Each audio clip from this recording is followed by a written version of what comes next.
Welcome to the Build Right podcast. We build knowledge, insight, and connections into the world of construction. Whether you're a seasoned contractor, builder, or just curious about the industry, we break down the latest trends, tips, and technologies shaping the future. Join us each week as we chat with experts, share stories in the field, and explore the challenges and triumphs that come with bringing our visions to life.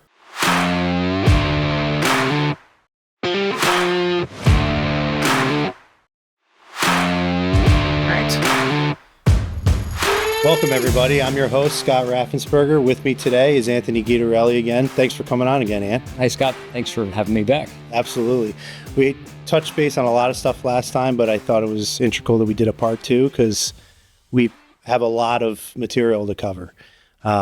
First, you and I were talking earlier before the show. I want to send condolences out to someone local that was instrumental in the building industry that just passed. Yes. Peter Schrader. Peter Schrader of Schrader & Company that are just down the road here. Peter Schrader has been in the remodeling industry, the remodeling business here in the Capital Region since 1972 or 74, was very instrumental in creating a level of professionalism in the industry throughout his hard work through the local Home Builders Association, New York State Builders Association, and also the Remodelers Council of Schenectady, which went on to be the Remodelers Council of the Capital District Builders and Remodelers Association. So our condolences go out to Peter and his family. Our thoughts and prayers are with you all, and he will surely be missed. But the family will, I'm sure, continue on the legacy of the brand that Peter had built throughout the remodeling industry and life in general. So our condolences. Quite the reputation. Yes, they have. Yes, they they were that company that everybody, us younger remodelers at the time and builders, strive to be like. Peter set the level and the bar for professionalism within the industry. Yeah. Made you accountable. Yeah. How big are they? I think to this day, they're probably up to, I don't know, maybe 15 to 25 employees. I know they always had a pretty good office staff, salespeople, designers, estimators, and they always had a good experienced team in the field. They also had a cabinet shop as well. They built their own cabinets for many years, which was really cool to work with them on. I had done a few projects with them over the years where had some custom cabinetry to be made, and I said, let's collaborate, do the project together. And their cabinet shop came in and designed it, then manufactured and installed, and it was just a really great experience to work with them.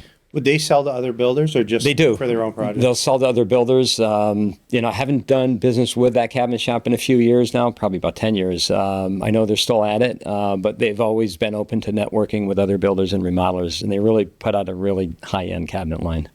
Had great finish, one of the best finishes on a cabinet I'd ever seen, to be honest with you. Really? Yeah. So did they do any new construction or just remodeling? Were they just in the remodeling? I think they were primarily remodeling. They maybe have drifted off and built some new homes over the years, but they were always in that luxury high-end remodeling market. And that was their niche, and they were very good at it.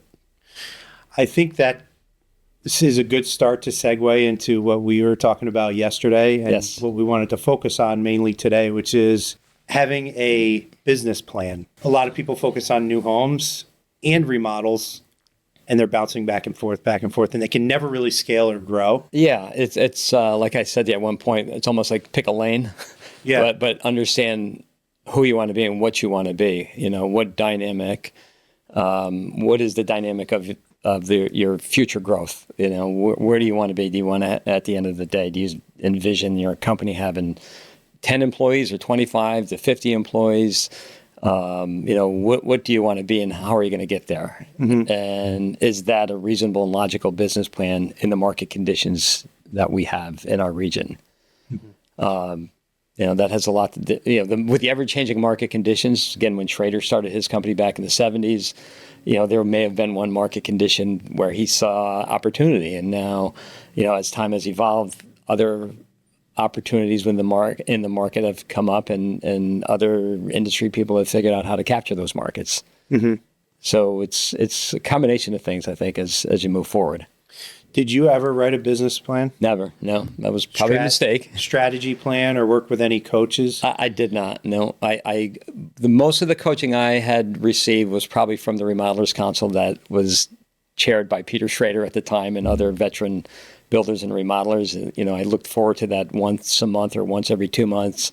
We'd have coffee and pizza or whatever it was after work, maybe a beer or two, and just all meet and sit at a round table and just talk about the business. And that was my mentoring group. And that's where I took as much information as I could take and go back and try to apply it towards my business. It seems like such a simple concept. Yeah. And it makes total sense. You're not going to hit a target if you don't hang it on the wall. Right. Why don't we hang targets on the wall? Why do people in the building industry struggle so much to pick something and shoot for it? Yeah. From the builders and remodelers side, which again, I'm a builder and a remodeler, you're a builder and a remodeler. There's just, there's a lot going on in both worlds, the building and the remodeling. And like we have talked about, remodeling, it's nice to have employees on staff so you can control them. My view on the home building side was it was nice to have a couple on staff, but yet more subcontractors and outsourced labor that you didn't own, that you didn't have to control. And you could utilize them when you needed them and not use them when you don't need them. So therefore, it was a cost of goods on the financials instead of general overhead. You still need to make sure the work's coming in. Yeah. Right? Well, on the remodeling side, yes. Yeah. On the building side, yeah, you want to make sure it's coming in, but you don't have as much pressure to keep producing that work because you're not keeping employees busy year round only on houses. Sometimes you are, but if you're set up that way, you are obviously. Right. And in the building industry, you're basically creating your own work because you're doing the land acquisition, you're developing it, you're creating projects versus in remodeling, you can seek after them. Correct. So it's kind of easier to get the ball rolling and keep it running in a certain direction. Easier on the remodeling side? Yeah, I think. Yeah, you can, just keep looking at jobs, keep bidding jobs, keep your marketing and advertising going so that you have the opportunity to receive calls to bid and look at jobs. So yeah, you can keep that machine rolling by estimating jobs and approaching your next job accordingly. Whereas on the home building side, we've talked about this, if you don't have somebody calling you and say, hey, I want you to build a custom home on my lot, and you want to keep building, well, the alternative is you're going to go out and buy a lot, speculate a house on it, or market it build to suit, and then build and wait for that customer. But again, I always said it: I build houses and I remodeled. Same industry, two different business approaches. At the end of the day.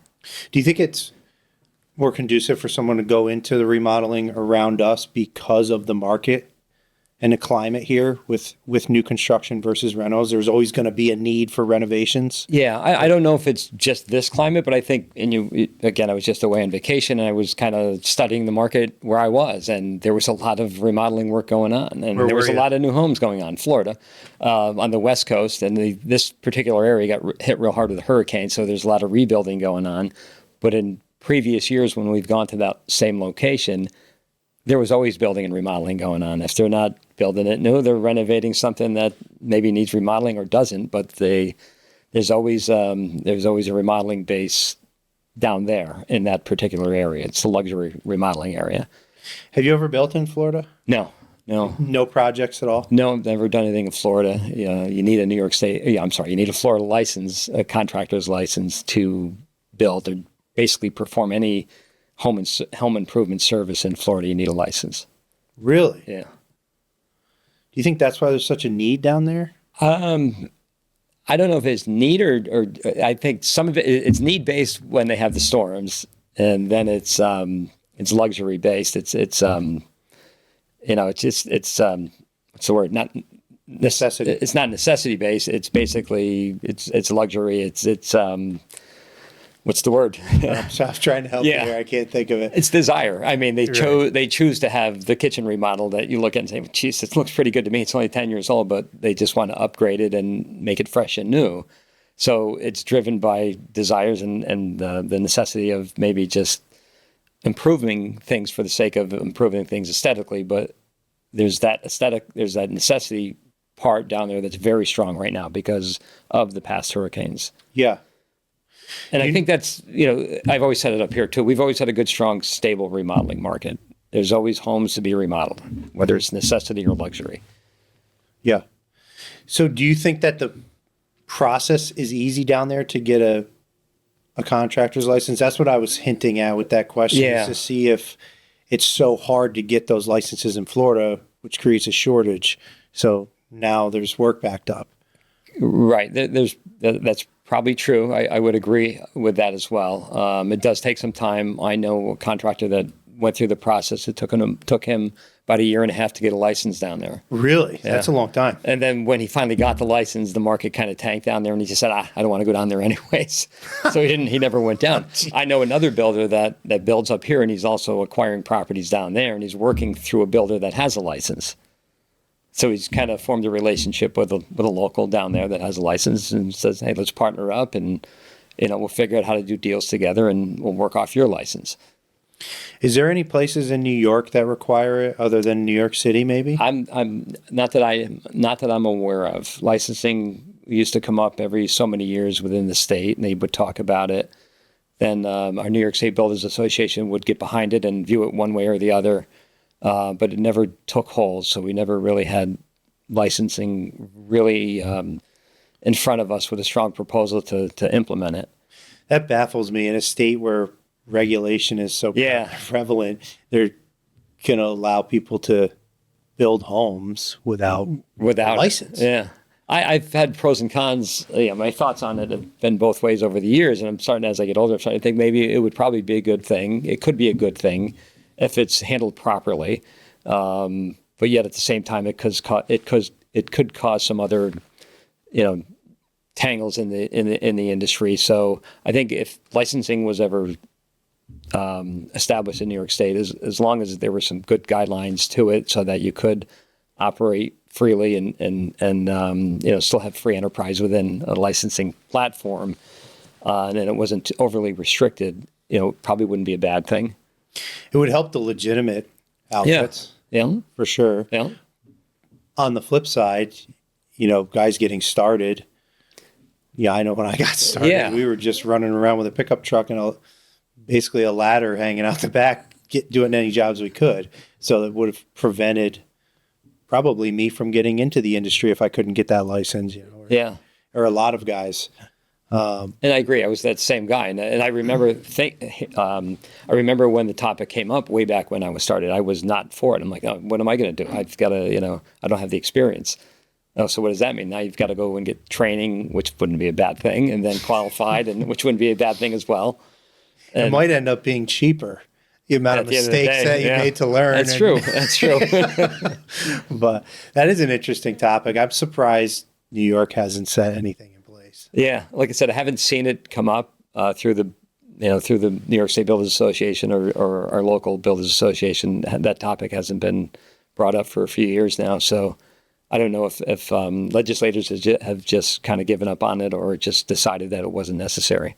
There are certain areas inside city limits that you need to have licenses for certain trades, correct? Like plumbing and electrical? Yeah, most of the Albany City. Yeah, Troy and Schenectady, I think you always need a license from the mechanical side, plumbing and electrical. Inside the city limits, I correct? believe so. It's been a while since I've worked in any of the cities, but that's the way it used to be. Okay. So back to picking a direction. Yeah. In this area, do you think it's more advantageous to scale a remodeling business than a new construction because of what's left land-wise out there? Or do you think there's plenty of space for people to build homes on? So that's a good direction to go also. Like, where do you see a more lucrative business model being? So right now, I think the scalability in the remodeling world is probably a little bit not easier, but I think there may be more opportunity. Mm-hmm. Because you're not having to go back to that well to develop property, which takes so long to develop a building lot to build a house on. Whereas with the remodeling, again, you can go out there, your market is there, it's in place, it's just sitting there waiting for you to tap into it. Meaning the homes are built already and every home needs something done to it. Mm-hmm. Now, how do you market to those homes and extract that business out of those homes? Whereas again, with home building, got to take a piece of raw land, run it through the approval process, get it approved, and then get it suitable to build. Then find a builder, or find a customer. Then you can build that home. Yeah. So I think, I've always said it with myself, with my career, my cash flow was always my remodeling that allowed me to build houses. Because the houses, I could generate the cash flow with the remodels if I marketed kitchen remodels or bathroom remodels and targeted that specific market, segment of the market. I knew I could generate some work. If you have more money or more leverage, new construction is probably an easier route to go on the front end. But remodeling, you're not investing in properties, you're investing in the people. Yeah. You need the people to get that train rolling. New construction, you can get things rolling on your own and filter people in and filter employees in as you go. Yeah. Right. But remodeling, I feel like having those key employees, like you and I've spoke about so many times, is instrumental in your success. Yeah. I don't think one is any easier than the other. I think they're equally, they're equally, they're tough. It's a like you and I have spoken about, it's a tough business to get into, both the home building and the remodeling, and to develop a business program, business pattern, then execution. Just takes a lot of effort from a lot of different angles, and you're wearing a lot of hats as a business owner in both of these industries, both the home building and the remodeling. What viewpoint do you have to take jumping into a remodeling company and say, this is what I'm going to grow? Where should your mindset be? How are you going to focus moving forward and growing from stage one? What would you, if you were giving advice to somebody, tomorrow I'm starting a remodeling company, what's the first thing I got to do? Figure out what you want to do within the remodeling industry. You could be a bathroom remodeler. You could just specialize in bathrooms, or you could specialize in renovations, and that's just a broad range of everything within the residential remodeling industry. Additions, renovations, bathroom remodel, kitchen remodels, interior renovations. There's just so many different lanes to choose. I think what I did was I said I would go after everything at once, and we've talked about that before. Additions, renovations, bathrooms, kitchens, roofing, siding. I marketed that way because that was a quick way to generate work, whether I was to get an addition or a roof project. It was a shorter path to execute a project. Mm-hmm. Whereas with the home building, again, it's a longer path, but yet there's sometimes greater rewards at the end. Sometimes there isn't. And sometimes there's greater rewards in the remodeling side of things. So back to your original question. First thing you would do. Yeah, first thing I would do is again, understand what part of the remodeling industry you want to excel at. Mm-hmm. I think pick that goal. What services do I want to provide and offer, and then how do I staff my company to perform those services? Can you elaborate a little bit for me on the value of hiring someone else to do a task that you can perform? Yeah. But that allows you to step away and focus on building the company. Right. As we talked about that the other day, and it's a very difficult thing for people to do that started a business in the field, like you and I. Right. Because in your head, you're thinking, I can do this. By the time I make the phone call, I get Tom Sawyer or whatever his name out here to hang that piece of siding or that piece of J channel around the slider that we just put in this great room. I could have just done it myself and moved on. Right. But you're hurting yourself by doing that. Right. What did that take you away from doing? Right. So going back to previous conversations with you and I think there's two types that come into the remodeling business. There's the businessman that says, the home improvement industry and renovation and remodeling business is a really good business. I want to be in it from a businessman's perspective. And what's the first thing he's going to do if he's a remodeling contractor? He's going to go out and hire a carpenter and some skilled labor. If the businessman that wants to get into the home building business, wants to get into it, and what's the first thing that he's going to do is basically figure out where and how he's going to be a builder, which is, okay, he's going to start with maybe buying land and developing land. So he's going to make an investment in the land. The remodeler is going to make an investment in the employees initially to get it going. So it's kind of like, two different approaches to start early on. The other type of person that gets into the home improvement business is the carpenter. Mm-hmm. I'm really good at skills at various trades, so I want to go into business. Okay, so now what is he going to do initially? He's going to sell the job. He's going to perform the job.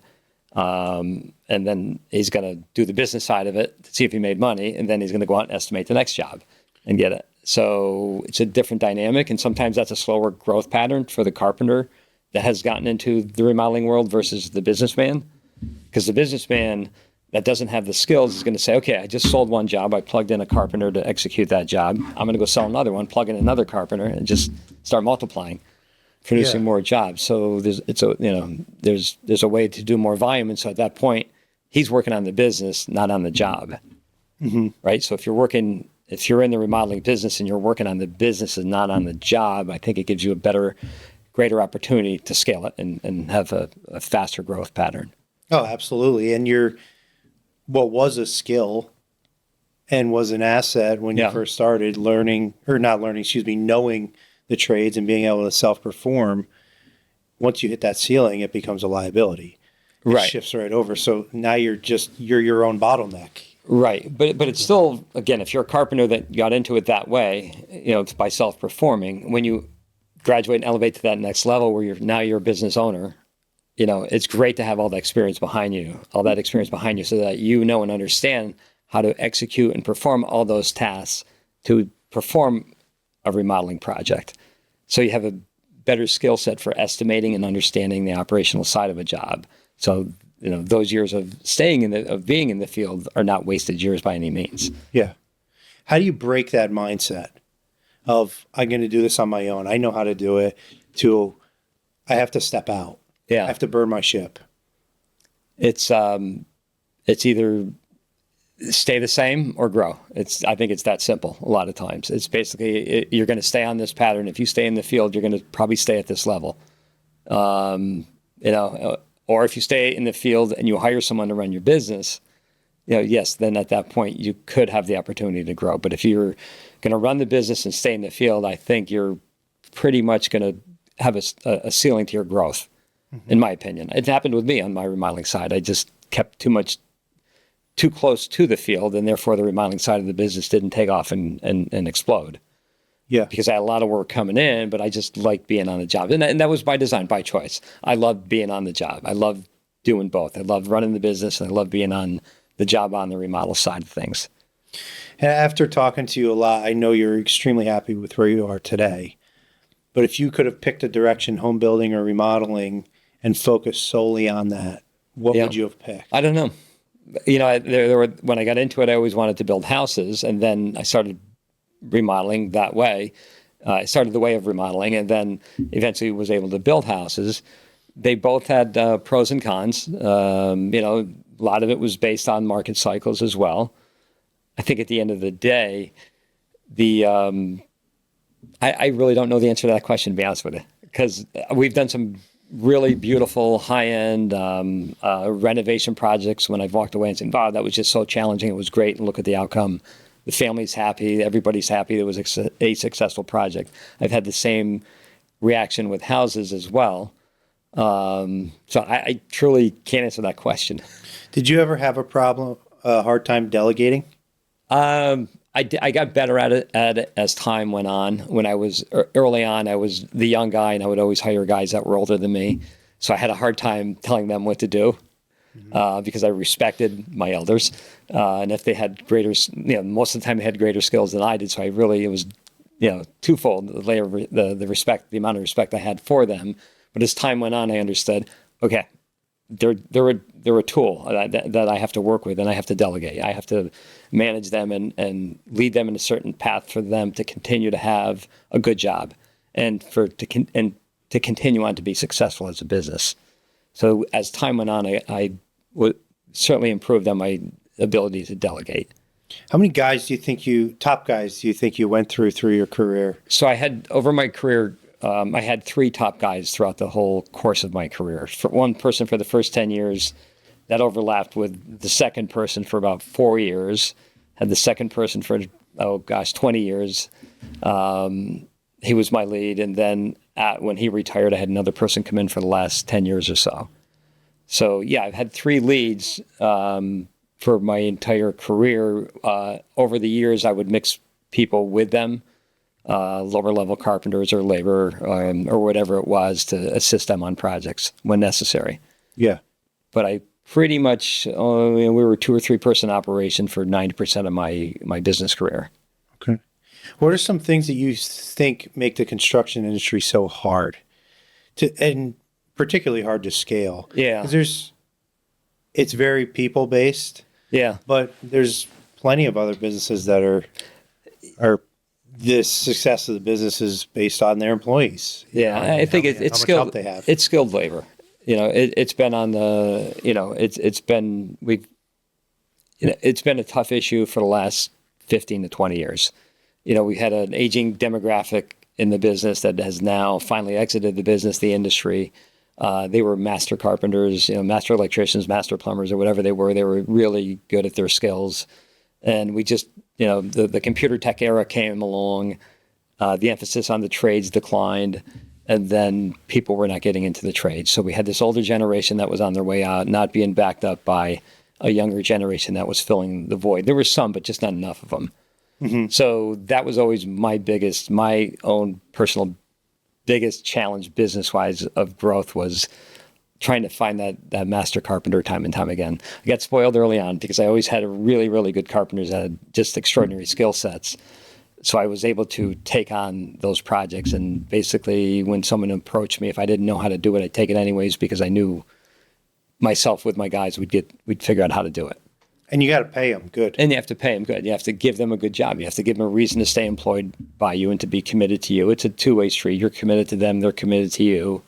If you're dedicated to them and they're dedicated to you, the product is just, the product speaks for that. Mm-hmm. It just comes out in the product at the end of the day. I struggled with this for a while, and I really enjoy running the business now. I still step in the field, that. Yeah. But focusing more on the business, the scalability aspect has become really enjoyable for me, and trying to figure that whole process out, as we still are figuring it out. Yeah. And I fought with it for a long time because I was blaming the industry, saying, you can't scale in this industry. It's impossible. There's no help. There's nobody out there. And really what it comes down to, that's BS. Yeah, it's us. I mean, it's me. Yeah. I'm the issue. Because BBL is one of the biggest construction companies in the country. They scaled. They were grown locally here, and now they're in multiple states, and it is doable. It's just, what's the formula? That's the hard part. Yeah. Well, I think it's us. It's me. And I was the reason why my business didn't scale. And I'm okay with that. And I've recognized that over the years, and I'm okay with that. So it's all about your will and what you want to do and what you want to be and how aggressively you want to go after it. But I think it's certainly scalable. The remodeling, the building combined together, if you want to remodel in, Bill, it's definitely scalable. Yeah. It's just, you've got to just put a business plan in place and then go after it, because the business is out there. Yes. Right? If you're going to do both, if you're going to have a company that's going to build houses and remodel, you'll be just fine. There's plenty of work out there. Because what you don't have in houses, you'll have in remodeling, and vice versa. I mean, it's there. If you have a good business plan, you have a good reputation, you're putting out a good product, and you're working hard, you have relationships out there, the business will come in. Where do you think the ceiling is revenue-wise for a small remodel and building operation with a couple guys, and then somebody like you or me running the inside? Yeah. So like a 2 to 5 person operation. You could do $3 to $8 million a year, all day long. Beyond that, the sky's the limit after that. These days, I just showed you a remodeling national publication that was just put out, and they're showing revenue for some remodeling companies of being in the at the level of 160 to 300 million. Yeah, that's my. Those are national companies that are probably franchise companies that, have, they're doing those Window World or somebody like that that's putting out a lot of product, and they have locations all over the country. Some of them are mom and pop types that have just learned how to scale their businesses that are probably doing 30 to 40 million. Do you think they stay local? If you really dig into some of these companies, I think the ones that are under maybe 30 million are probably local, within their, 100-mile radius of their locations. Wow. I think the ones that are beyond that are probably getting to the point where they're regional then national. So you think you can stay centralized and hit that 30 million mark? And I think you could. I enjoy the customer relations. It's a much more personable process. I mean, building a custom home for someone's personable too. Yeah. But I keep getting pulled away into the new construction because I enjoy that more. Yeah. But I know I need to grow in a certain area of the remodeling industry, but I keep getting pulled back to new construction. I'm bouncing back and forth like you are. Yeah. And sometimes it's like, I'm running on a treadmill. I'm not going anywhere. But I think at some point there's a need there for something, right? You when a project is put in front of you, whether it's a remodel or a house, you're looking at your checking account and you're saying, okay, I think we can get at that house real quick, so why don't we go after that? Or I think I can do that addition real quick, so why don't we go after that? Mm-hmm. It becomes business. Business necessity at some point as well. You want to do X amount of revenue a year. You need to support your overhead and to make a living. So that was me. I was always going after wherever the work was. That's what I was going after. And when both segments were strong, I was really confused. Yeah, because it's kind of like, which one do I want to go after? But you just you went with whatever job was going to materialize first at times.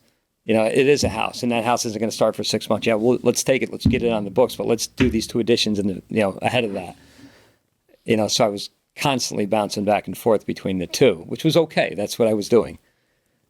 How important is it to you to explain to people how they need to stop running 500 miles an hour and just take a step back and learn their numbers?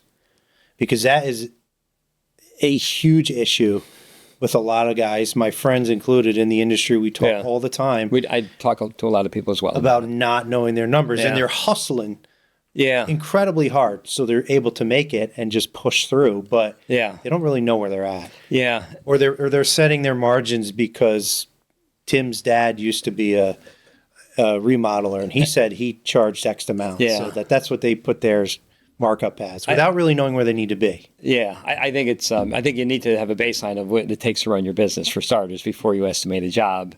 And to say that, okay, this job, it's X amount of square footage and it should go off at this number right here. Well, it goes off at that number for this contractor, but how about this one? How about this one? How about this one? They're all going to have 3 different numbers, probably within a certain percentage, maybe 10 to 20%. But then there's going to be that one that's either 30 to 40% off either way. And you're going to scratch your head and say, geez, why is he doing that? Or how can he do that? Well, he probably can do it because maybe it's just him and somebody else versus somebody with a large overhead with many employees, and just that person maybe wants the work, doesn't, needs the work, so he's going to just bid it for a wage and for a little extra money. Whereas the bigger company is going to have a bit estimating process, know their markups, know their overheads, and they're going to mark the job up, know their profit, know their overhead, then they're going to mark their job up accordingly. So, there's different ways of coming up with that value, but at the same time, it's very important to understand your costs at all times, from the estimate going in to day 1 on the job, to day 2, to day 3, to day 4. It's just always understand your costs, and in my opinion, was always to understand your costs on a daily, weekly basis, and then understand how the job is trending and where you may end up at the end of it. If you need to adjust something along the way, you have to adjust. That's not going to jeopardize the quality of the job or the integrity of the job. Yeah. A big turning point for us, and you and I have talked about this, but I'm going to share it on here. It was once I sat down and put together a formula with our cost of goods and our overheads that we could work into that, and then we could project our year off of that and say, okay, what can we handle with X amount of people? Yeah. And where does that put us as top line goes? And then with everything coming out, bottom line, and factoring in your cost of goods. And I was struggling at that point in time before I made that sheet with, if I hire a project manager, what can I pay him? Right. Well, I can't just pay him, well, I'll use his number, $100,000 because Jim's Remodeling pays their guy $100,000. Like, Right. I need to know what I can pay this person. Right. And why. Yeah. And then when you figure that out, then all of a sudden you can justify your pricing and you don't feel bad about it, or you don't feel like, am I overcharging for this? No, if you know your numbers, you know Yeah. exactly where you need to be and you can stand by that. You can every single time. And when you start to adjust your number because it's not comfortable for the consumer, the customer, and you start to adjust your number in a negative way, you're going to lose. Mm-hmm. Part of good estimating is understanding and knowing your job, understanding and knowing what it's going to take to execute that job, putting it on paper with numbers assigned to it, and then coming up with a value that's going to be profitable and that's going to work. Yeah. It's just good estimating, and that's more critical than anything on a project, because there's nothing worse than finishing a job than saying, geez, we didn't really make any money. I was involved with a person not too long ago on a project, and he finished the job and he just said, I didn't make what I should have made. I don't know if we talked about this in the last episode, but he finished the project and said, I didn't make what I should have made. And I looked at him, I'm like, are you kidding me? Why didn't you make a good solid margin on that job? And we started talking about the job and the project. And he got in the habit of giving things away at the beginning of the job, and the job went on for 8 months. Oh, man. So over the course of 8 months, he gave so much away that the job ended up just being okay at the end of the day for him. And I'm like, why? You do understand where you went wrong. You went wrong right at the very beginning. You knew what your costs were going in, and you started giving away things. So you started cutting into your profit margin on day one. And you started on day one. On month 8, the value of things that you've given away, because it becomes habit forming for the customer, because they start to request more, and then you start feeling like you need to give away more. It's a bad habit to get into on a project. It's a downward spiral that's hard to recover from at the end of a project. Yeah. You have to have good contracts, good business structure from day one. Okay, this is the job. This is how I've proposed it. These are the specifications. These are all my line items. These are the values. Sometimes you'll value your line items. Sometimes you won't. But if you know and understand all your costs, if you start off right from the get-go saying, sure, we can do that for you, but you're going to sign this change order. If you start on day one of a project, of an 8-month project, doing that project's going to go really well for you. But if you start on day one going the other way, it's just going to be a bad habit that you can't break. And to be fair to this guy or other people that have lost on jobs, myself included, I've taken some good hits. I'm speaking from experience here. Yeah. When you don't have a good grip on your numbers and your cost accounting, Right. and you're in the field, you're self-performing, you're not taking this project from a business mindset, Yeah. who's doing the change order? Because Yeah. you're working from 7 in the morning till 7 at night. You're going home, eating dinner, shower, and going to bed. Do you have time for a change order? No. No, you and don't. it's just kind of, you know what, forget it. I don't have the time. I'll be okay anyways. Right, But you're not. and that's a big problem. Yeah. So I think the most important thing is to sit down and, however you want to look at your numbers for your overhead, lay them out. Yeah. So you know what your overhead is a year, and break it down into a monthly schedule, and then work that into a projection of how much work you can do per month with what you have and who you have. And then you can plug in a bookkeeper into your overhead. Yep. I don't consider a bookkeeper cost of goods sold because It's general over everything. Yeah. And then once you have that bookkeeper, things will start to take off, because then you've got somebody to do the change orders. Now you got somebody that's doing billing, doing purchasing, somebody you can call that can send an email out. Your responsiveness goes from 1 to 100 because you're on the job every day. You're not going to pick up your cell phone if you're sitting in a machine. You have somebody in the office, even if it's 2-3 days a week. That was a huge turning point for us. Yeah. Huge. Having someone In the office, yeah. And we've gone through a few. Yeah. We ended up with my wife now, who's running it, and she's a rock star. It's the best decision, She has a like vested I've told you, interest. we've ever made. Yeah. She's like four office managers in one. Yeah. But it doesn't always have to be your wife. You could find somebody that just does a couple tasks, I think, that can free you up and help you run the business. That is probably the most important position. And I've said this to many people. If there ever becomes a day where I can't afford to have someone in the office anymore, I'm not doing this. Yeah. I am not doing this industry because there's too much involved now with the towns, the permitting, Yep. lawyers, banks. Insurance is just everything from A to Z. Never ending. Yeah. Never ending. And there are, as far as that cost accounting goes, I know guys down south, a really good friend of mine. His name is George. He has a construction company. He looks at it totally different than I do. And his company's 10 times the size of mine. But we bounce ideas off of each other. And I learn a lot from him in the way he does things because it's totally different from the way that I look at our books. So once you realize that and you start kind of digging into other contractors, other friends, there's so much value there that you can pull out of it. Yes, and then absolutely. it allows you to grow. And you're all doing things just a little bit different. Yeah. Because you're all structured just a little bit differently for the most part. But you're getting the end result's the same. Yeah. It's just different. And again, I used to take all that input from different types of contractors that were within my industry and try to put it all together and come up with a good formula for me. Yeah. And it was just, it's all valuable input and reaction. But once again, everybody's operating in the same industry, but a little bit different from an overhead perspective.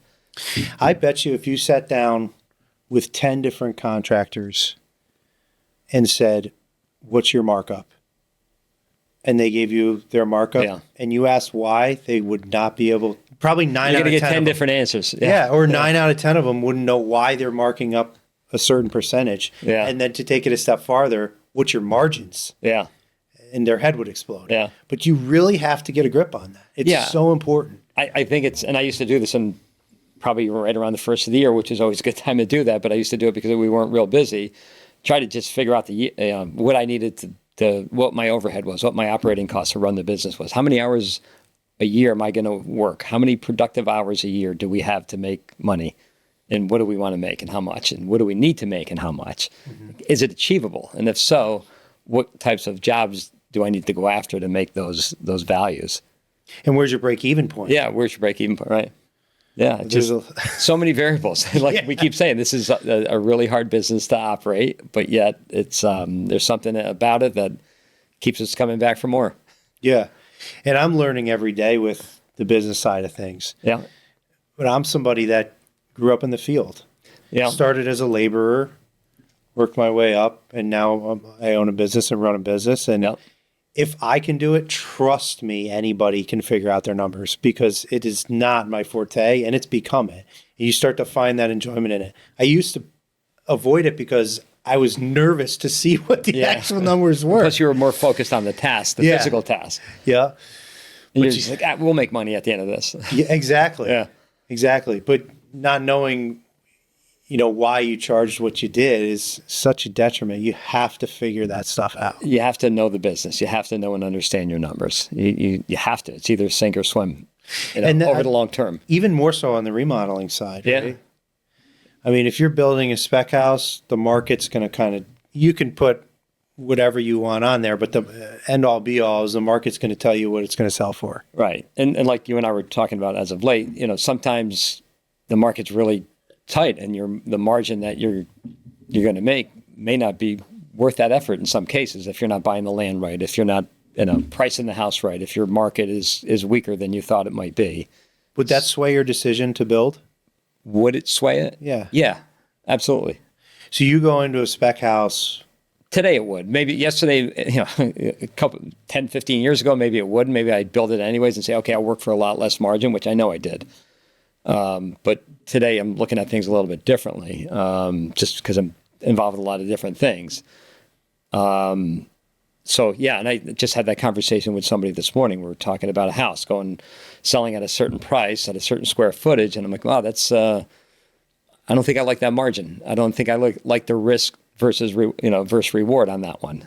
Maybe I won't build it or perform that job right now or build that house right now, and maybe I'll just sit and wait for the market to see where things are going to go. Let's wait 3 months to see if interest rates are going to go down.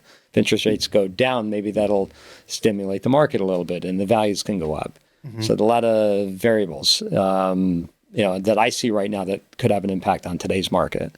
Can you explain your process a little bit as far as evaluating a project for a spec home or a lot and say what you're going to build on it, Yeah. ranch, 2-story, and how you're going to go about the whole Building something, come up with I mean, right now I'm really watching the housing market, and a lot of it is driven by supply and demand, which supply is low right now, demand is high, but interest rates are a little higher as well. So I'm looking at that. I'm looking at loan to values. If you build a 2,500 square foot house, who's with 4 bedrooms, 2.5 baths, who's going to buy that? Young family for the most part.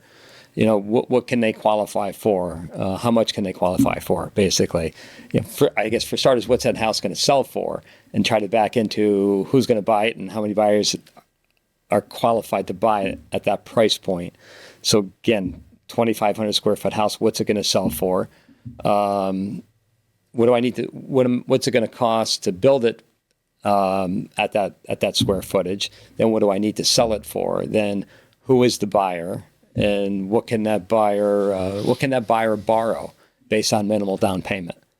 So you're looking at the design of the house. A colonial is going to appeal to younger people with kids, for example. Right. We're not going to get empty nesters that are going to buy a 2-story, 4-bedroom, 2.5 bath colonial. Do you go as far to dive into what average salaries are in the area? No, I think I just know instinctively what the salaries are in this area. So I guess that does have an impact on me, on my thoughts, but that's not the major one, I should say. It's going to be more of, if they're in that market, they're looking for that 4-bedroom, 2.5 new, they're probably qualified and they're probably solid income wise, but yet, how much can they afford to spend on that house is the bottom line. Because if I started at a baseline price with a margin, with a minimal markup on it, what's it going to take for me to make more money on that house if I want to do some extras and sell extras on that house and have a higher markup on the extras? So what does that house have the potential of finishing at versus what it's going to start at? I don't really want to sell it for what I basically started at. I want to try to sell some upgrades so we can be more profitable on the project overall. Okay. So what am I, I'm looking at that. I'm looking at everything. I'm looking at the location of the house, the town it's in, the school district that it's in, who that school district is typically attracted to, nationally or internationally, sometimes internationally. So again, who's going to be buying that house at the end of the day? Is it a local that's going to transplant from one town to the next? If it's a ranch single-story home, it's probably going to be an empty nester or somebody maybe without a big family, one child. Single-story living is comfortable. They're going to age in place there, and that may have a stronger value to it. So on a spec lot, spot lot, meaning it's just a one-off tucked away in between, some older houses, I look a little bit more critically at who that buyer could be. And also look at the new construction subdivisions around me to see if I'm in competition with that, because sometimes the off-site lots are not as attractive to the consumer than the brand new subdivision with the new houses. And if that's only 2 blocks away, I've got to probably have a added attraction to my house to sell it against that new house that's in that new subdivision around the corner. Does that make sense? Yeah, it does. One of the approaches we take with customers is transparency and laying everything out on the table. Yeah. I'm not afraid to tell them what the price of things are going to be. I want to have a smooth project and make sure all the details are ironed out beforehand. A lot of builders that I know, and I'm not going to give any names, but they give a bare minimum price to get people in the door. And then halfway through the project, they say, "What do you mean you wanted door handles?" Yeah. Oh, okay, we can put door handles on. It's this much more, this much more. I know that's a strategy. Yeah. It's not mine. Yeah. Have you ever found? Nor is it mine. I mean, my strategy is you plug in a value for that house and you try to make it entry level for that size house. You try to make it entry level and you follow it up with a good, clear set of specifications. Yeah. So that they know what they're getting for that value. It's clearly spelled out. Everything is right there on the specification sheet, so that there's an understanding as to what they're getting for that price point. And I would typically sit down and review those specifications with the client before we sign a contract, just to make sure they understand and know what they're getting. This is where we're starting the house. These are our baseline features.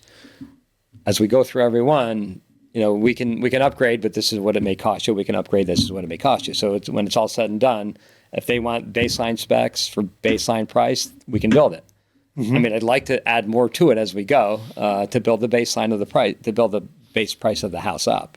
Yeah, but we're on the same page as far as transparency Yeah, goes. of course. Yeah. Yeah. And that's the way most builders do it these days. Yeah. They have that transparency layer to their specifications and their plans and their marketing information. Okay. Yeah. I mean, or you can, depending on your marketing approach, or you can just say, okay, we're building this high level house and we have all these high level finishes in it. So right away you're attracting an upscale buyer. If you market your house as a luxury, super custom house, right away you're attracting a buyer that's not going to come in and say, okay, I know I'm going to go in there and he's selling it for $750. I'm going to offer him $650 and see if we can start a relationship. That's not happening. A lot of bigger subdivisions that you see, I'll say out of state, for example, you'll see like a doorbuster price for $499. Yeah. And I'm looking at that saying, I know the cost of building. You cannot build a house for $499. Yeah. Or you cannot, up here, maybe it's, $549 or something like that. Yeah. Do people that are doing those projects or owners that are doing those projects truly believe that that's where their price is going to end up? Or are they figuring for a factor in there of upgrades? Yeah, I don't know. I don't know.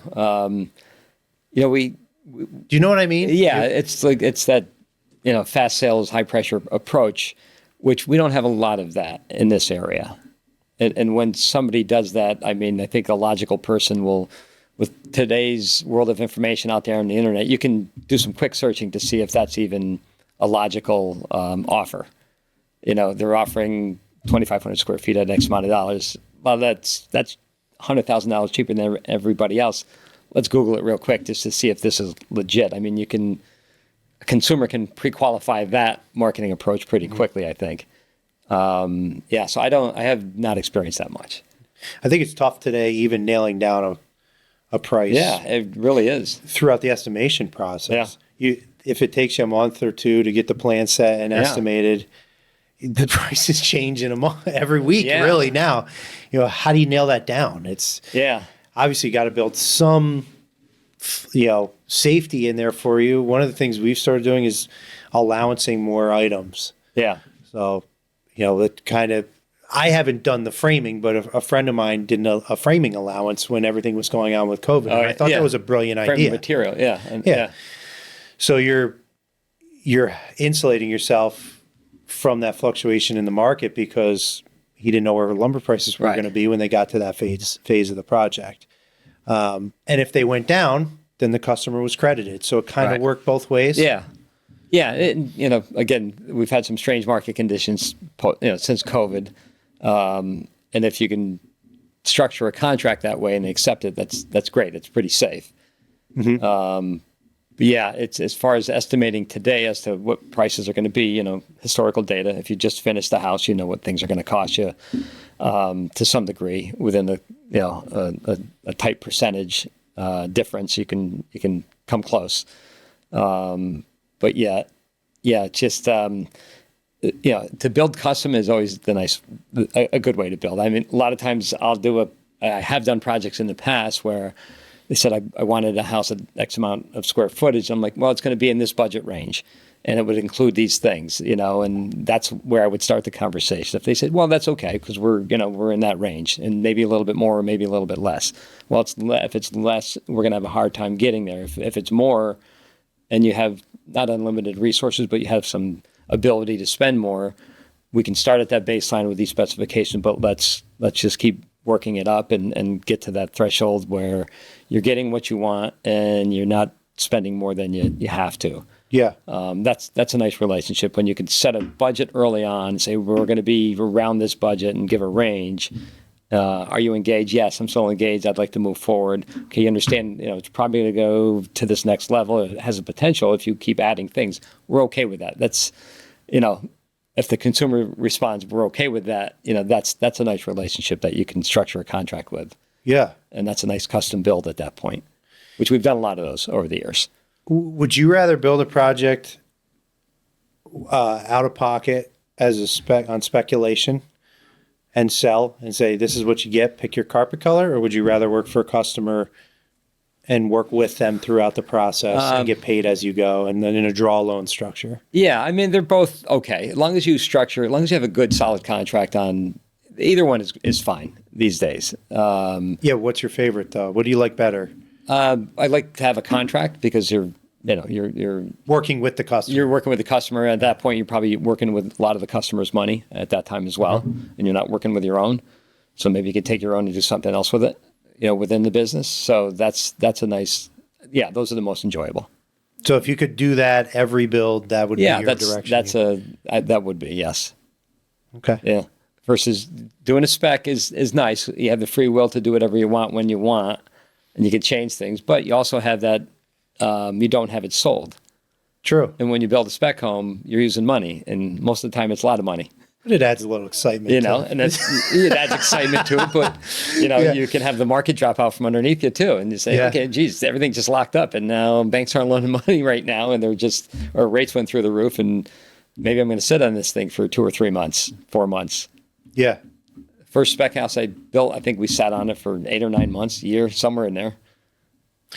That was in 93 or 94. That was a stressful time. I can't even imagine. That's a long time. Actually, we were just getting ready to rent it, and somebody came through and bought it. Yeah. Kick, save, and abuse. Yeah.